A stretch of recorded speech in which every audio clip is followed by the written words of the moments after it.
Hi, this is Savvy Sauce, and this is part 22 of my 3-heart challenge Let's Play of The Legend of Zelda Ocarina of Time.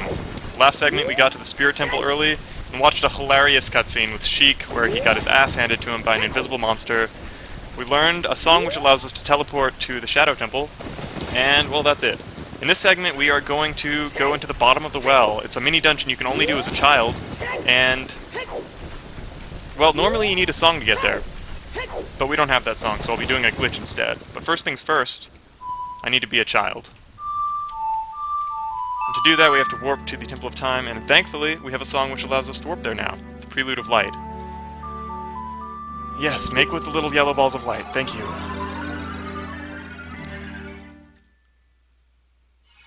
What happens if one of those balls doesn't get there?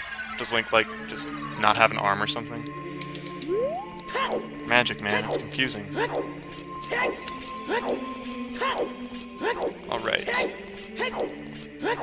So I guess if Link loses the sword, he just is stuck as an adult with a 7-year-old's mind or whatever. And as soon as we're done, like being surrounded by a column of blue light, we can just play the Nocturne of Shadow to teleport right back to Kakariko Village. Should be awesome.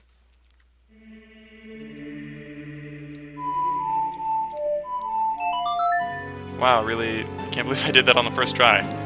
I'm an Ocarina master! Just kidding, it came as no surprise. I'm the best at this game.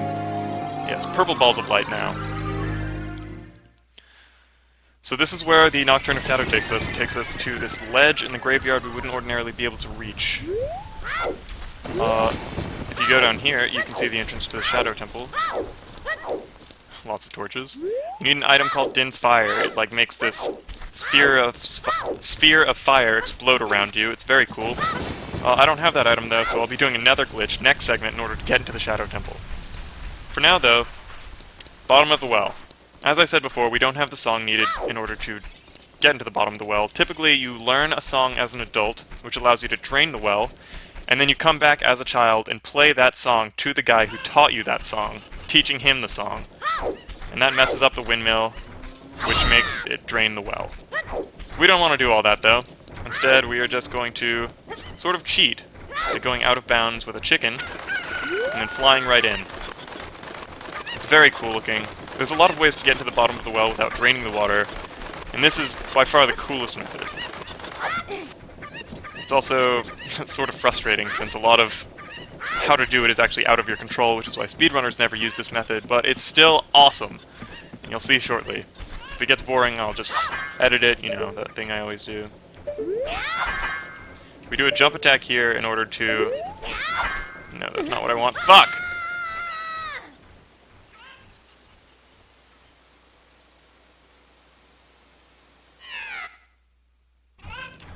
Okay, that's similar to what we want to do, but not exactly. We want to go through the opposite wall so we don't fall to our death.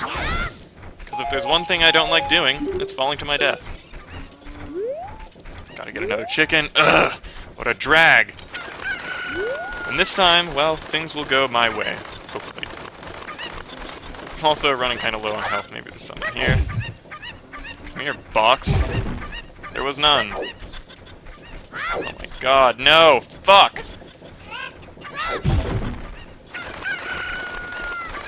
Well, this is really ruining my day. I don't know about you, viewer.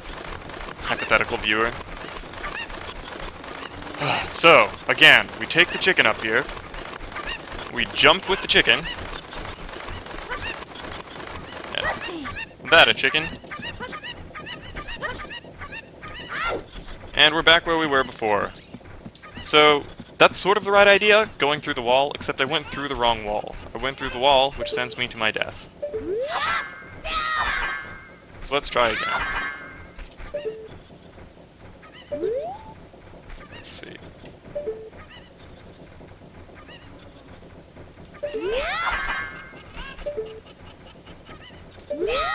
There we go. We're in. So now we have to go get that chicken. And we can't go through the wall, so we have to wait for it to come to us. And it came right to us. That's awesome. You don't want to walk into that door, because it'll cause you to go into that building for some reason. What we want to do is just jump right off. Go under this grass here. You can see the entrance to the bottom of the well. We're gonna fly right into it. And there we go. Bottom of the well. We're here. This is a little mini dungeon. You don't actually have to do a lot here. There's some bonus rooms you can go into if you want to get gold skulltulas or stuff like that. But I don't, so I'm not going to go into them. Can I just walk around him?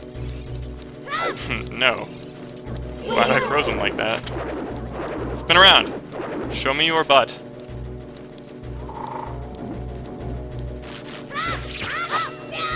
God, those guys are so big. That's how I like them though. Big. Big and with a lot of legs, obviously. So there's actually some more bomb chews here. I wish I remembered this when I was doing the Bomb Chew Bowling Alley game, but I didn't. Probably could have just come down here without wasting my time with that game. But oh well.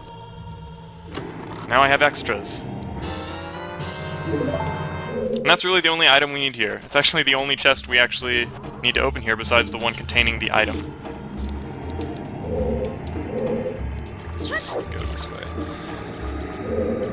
We just have to get rid of all this water here, and then that'll open way for a passage. Got this guy. I'm not doing well in the health department, but who cares about that department? When in doubt, play Zelda's Lullaby. Not that there's really any doubt here. There's a giant drawing of the Triforce on the ground.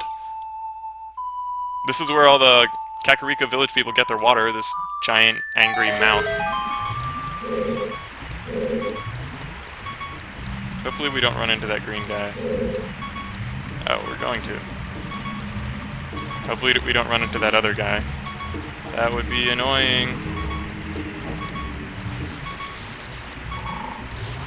I wonder if that green guy will catch up. He'll probably just go by me. Giant green skeletons always have the right of way. Basic Hylian traffic laws, which I of course always observe.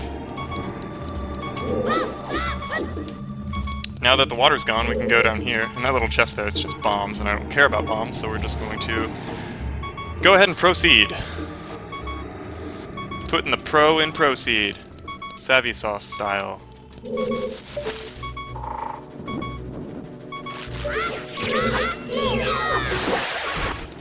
So this will take us to the mini-boss. Ordinarily I'd be a little worried that I was going into the mini-boss with just a heart and a quarter.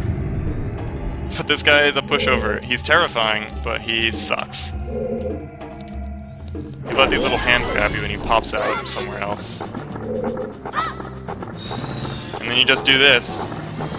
Slowly come at each other. Once he's close enough to you, he'll dip his head down, and then you slash him. And then he runs away, because he's a coward.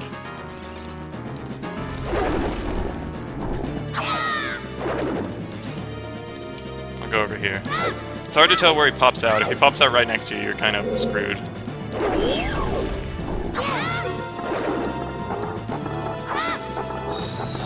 Is he laughing? Why? He's getting destroyed. Just 2 more of those, I think. Well, depending on if I can hit him twice a second time. Let go of me, please.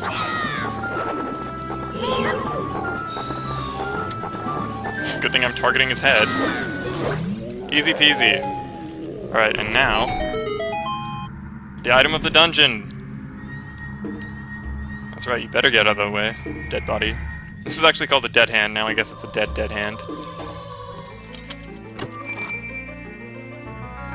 So this item, it's actually not necessary, since you don't use it to get farther, you use it to see things you wouldn't ordinarily be able to see.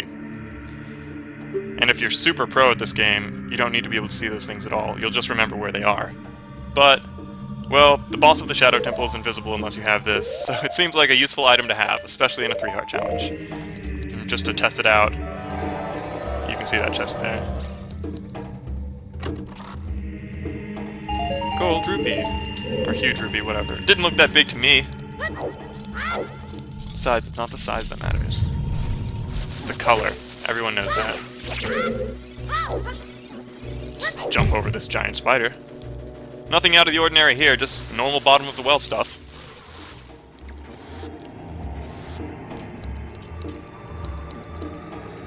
Alright, so we're done.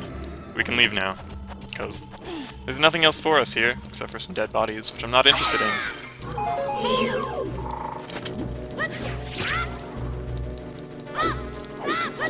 I was really hoping I'd be able to get by him, but alas.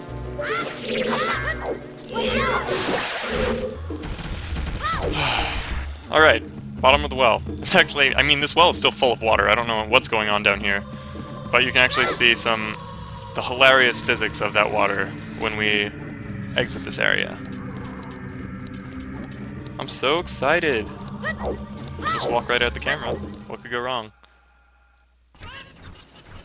Everything looks normal to me. Until you do that. Hilarious. Alright, so we're done. Now what we need to do, now that we have the Lens of Truth, is become an adult again, come back to the graveyard by playing the Nocturne of Shadow, and then glitching our way into the Shadow Temple, because as I said before, we don't have an item called Din's Fire, which allows us to light all those torches, which allows us to enter the temple.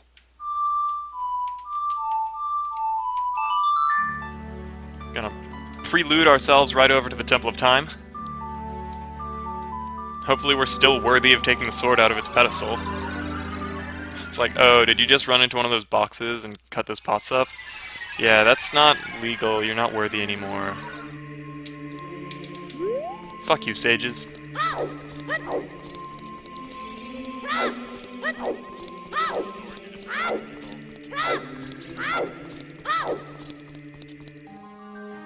I wonder what's going to happen. Actually, being able to pull the sword out is just an unintended side effect of the Goron bracelet, which allows you to pick up bomb flowers. Nobody knew it until now. Not really, though. Alright, great. Yeah, you can look at it, it's the same sword. Let's see.